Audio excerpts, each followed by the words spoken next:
Hey everybody, it's Mrs. Marquez, and I'm here to read Chapter 10 of Matilda by Roald Dahl to you, and the name of that chapter was called Throwing the Hammer. So let's get started. The nice thing about Matilda was that if you had met her casually and talked to her, you would have thought she was a perfectly normal 5.5-year-old child. She displayed almost no outward signs of her brilliance, and she never showed off. "This is a very sensible and quiet little girl," you would have said to yourself, and unless for some reason you had started a discussion with her about literature or mathematics, you would never have known the extent of her brain power.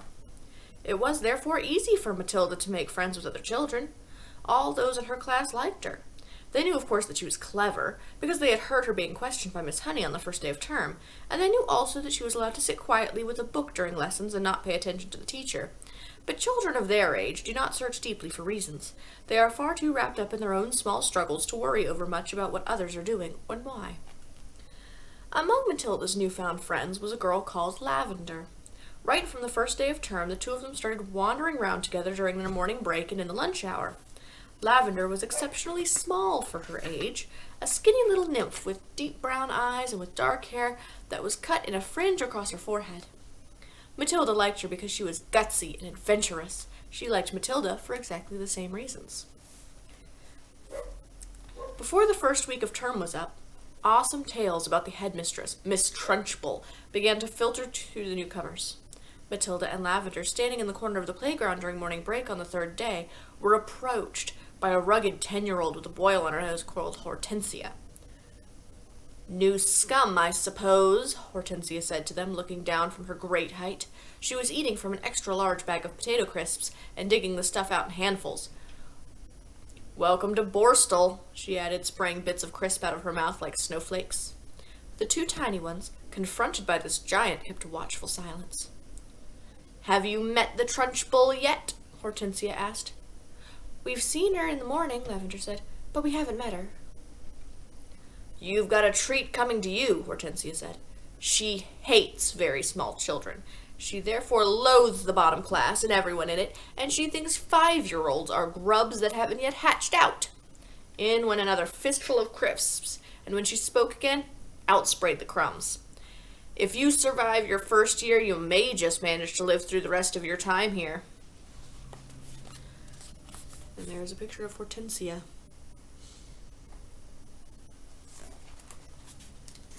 Unnecessary. "But many don't survive. They get carried out on stretchers, screaming. I've seen it often." Hortensia paused to observe the effect these remarks were having on the two titchy ones. Not very much. They seemed pretty cool, so the large one decided to regale them with further information. "I suppose you know the Trunchbull has a lock-up cupboard in her private quarters called the Chokey. Have you heard about the Chokey?" Matilda and Lavender shook their heads and continued to gaze up at the giant. Being very small, they were inclined to mistrust any creature that was larger than they were, especially senior girls. "The Chokey," Hortensia went on, "is a very tall but narrow cupboard. The floor is only 10 inches square, so you can't sit down or squat in it. You have to stand, and 3 of the walls are made of cement, with bits of broken glass sticking out all over, so you can't lean against them. You have to stand more or less at attention all the time when you get locked up in there. It's terrible." "Can't you lean against the door?" Matilda asked. "Don't be daft," Hortensia said. "The door's got thousands of sharp, spiky nails sticking out of it. They've been hammered through from the outside, probably by the Trunchbull herself." "Have you ever been in there?" Lavender asked. "My first term, I was in there 6 times, Hortensia said. "Twice for a whole day, and the other times for 2 hours each. But 2 hours is quite bad enough. It's pitch dark and you have to stand up dead straight, and if you wobble at all, you get spiked, either by the glass on the walls or the nails in the door." "Why were you put in?" Matilda asked. "What had you done?" "The first time," Hortensia said, "I poured half a tin of golden syrup on the seat of the chair the Trunchbull was going to sit on at prayers. It was wonderful. When she lowered herself into the chair, there was a loud squelching noise similar to that made by a hippopotamus when lowering its foot into the mud on the banks of the Lipopo River. But you're too small and stupid to have read the Just So stories, aren't you? I've read them, Matilda said.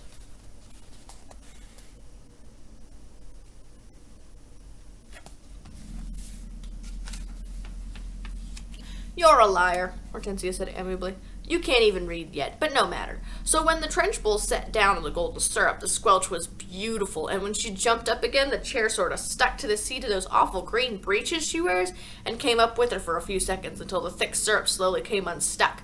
Then she clasped her hands to the seat of her breeches, and both hands got covered in the muck. You should have heard her bellow. And how did she know it was you? Lavender asked. A little squirt called Ollie Bogwhistle sneaked on me, Hortensia said. I knocked his front teeth out. And the Trunchbull put you in the chokey for a whole day? Matilda asked, gulping. All day long, Hortensia said. I was off my rocker when she let me out. I was babbling like an idiot. What were the other things you did to get put in the chokey? Lavender asked. Oh, I can't remember them all now, Hortensia said. She spoke with the air of an old warrior who had been in so many battles that bravery had become commonplace. It's all so long ago, she added, stuffing more crisps into her mouth. Ah, yes, I can remember one. Here's what happened. I chose a time when I knew the Trunchbull was out of the way teaching the sixth formers, and I put up my hand and asked to go to the bogs, but instead of going there, I sneaked into the Trunchbull's room, and after a speedy search, I found the drawer where she kept all her gym knickers. Go on, Matilda said, spellbound. What happened next? I had sent away by post, you see, for this very powerful itching powder, Hortensia said. It cost 50 pence a packet and was called the Skin Scorcher. The label said it was made from the powdered teeth of deadly snakes, and it was guaranteed to raise welts the size of walnuts on your skin. So I sprinkled this stuff inside every pair of knickers in the drawer, and then folded them all up again carefully. Hortensia paused to cram more crisps into her mouth. Did it work? Lavender asked.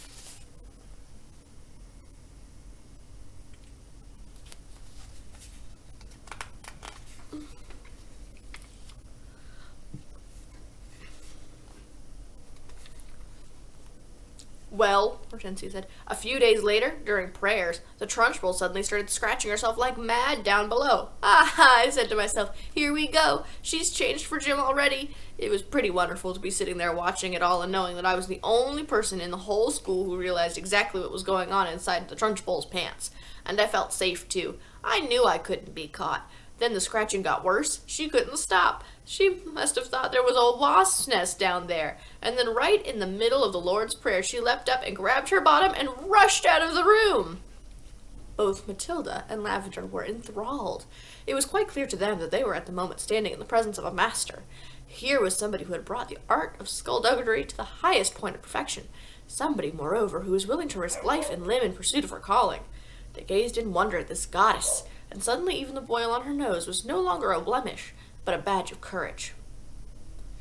But how did she catch you that time? Lavender asked, breathless with wonder. She didn't, Hortensia said, but I got a day in the chokey all the same. Why? They both asked. The Trunchbull, Hortensia said, has a nasty habit of guessing. When she doesn't know who the culprit is, she makes a guess at it. And the trouble is, she's often right.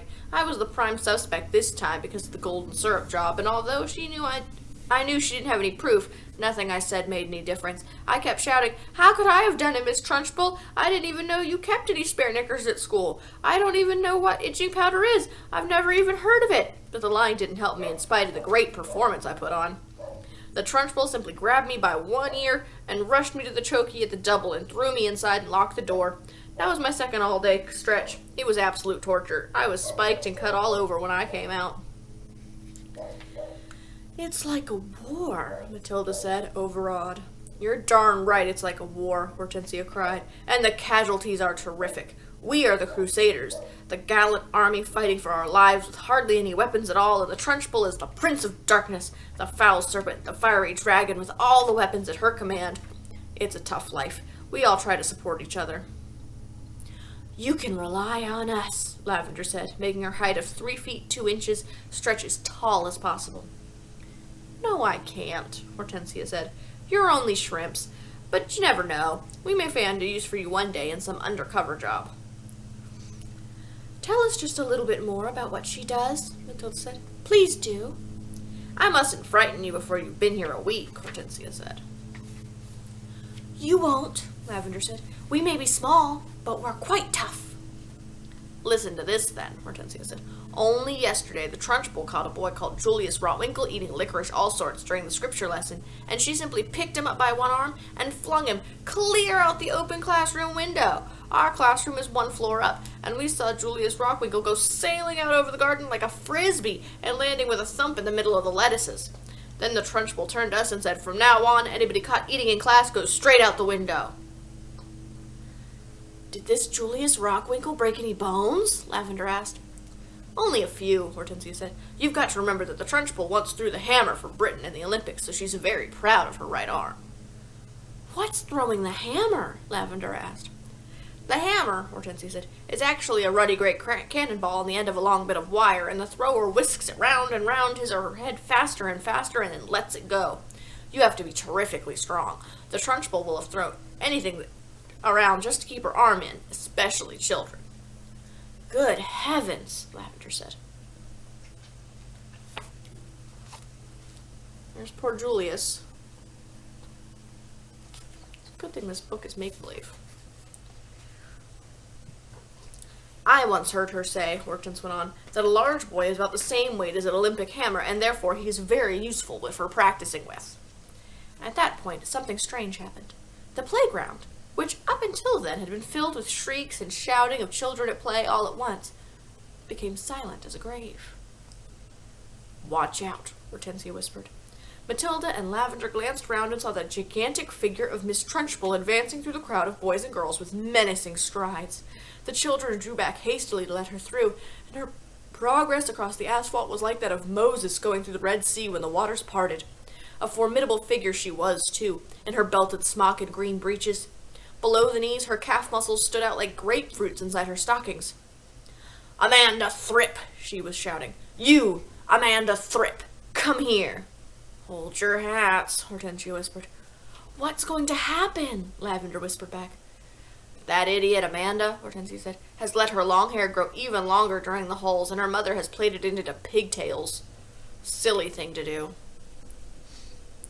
"Why silly?" Matilda asked. "If there's one thing the Trunchbull can't stand, it's pigtails."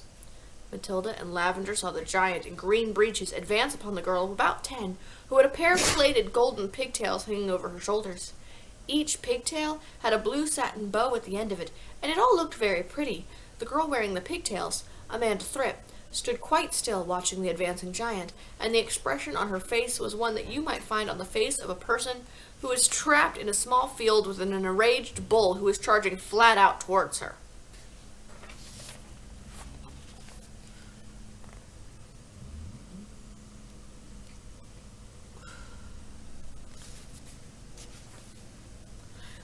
The girl was glued to the spot, terror-struck, pop-eyed, quivering, knowing for certain that the day of judgment had come for her at last. Miss Trunchbull had now reached the victim and stood towering over her.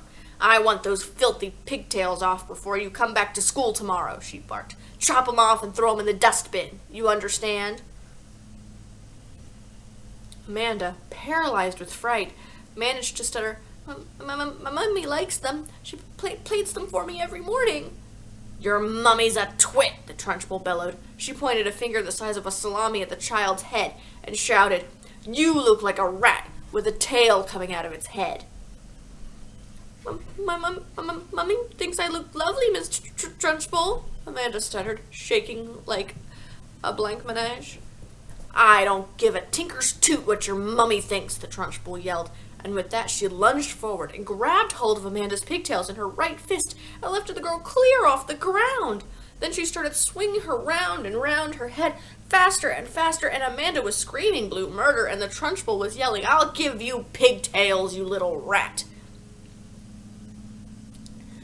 "Shades of the Olympics," Hortensia murmured. "She's getting up speed now, just like she does with the hammer. 10 to 1, she's going to throw her." And now the Trunchbull was leaning back against the weight of the whirling girl.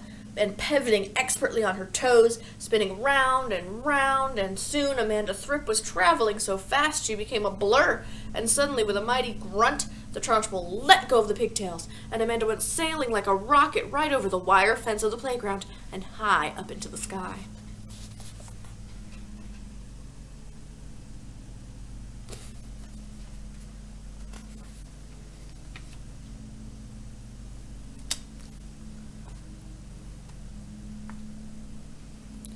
"Well thrown, sir!" someone shouted from across the playground, and Matilda, who was mesmerized by the whole crazy affair, saw Amanda Thripp descending in a long, graceful parabola on the playing field beyond. She landed on the grass and bounced 3 times and finally came to rest. Then, amazingly, she sat up. She looked a trifle dazed, and who could blame her? But after a minute or two she was on her feet again, tottering back toward the playground. The Trunchbull stood in the playground, dusting off her hands. "Not bad," she said, "considering I'm not in strict training. Not bad at all." And then she strode away. "She's mad," Hortensia said. "But don't the parents complain?" Matilda asked. "Would yours?" Hortensia asked. "I know mine wouldn't. She treats the mothers and fathers just the same as the children, and they're all scared to death of her. I'll be seeing you sometime, you two." And with that, she sauntered away.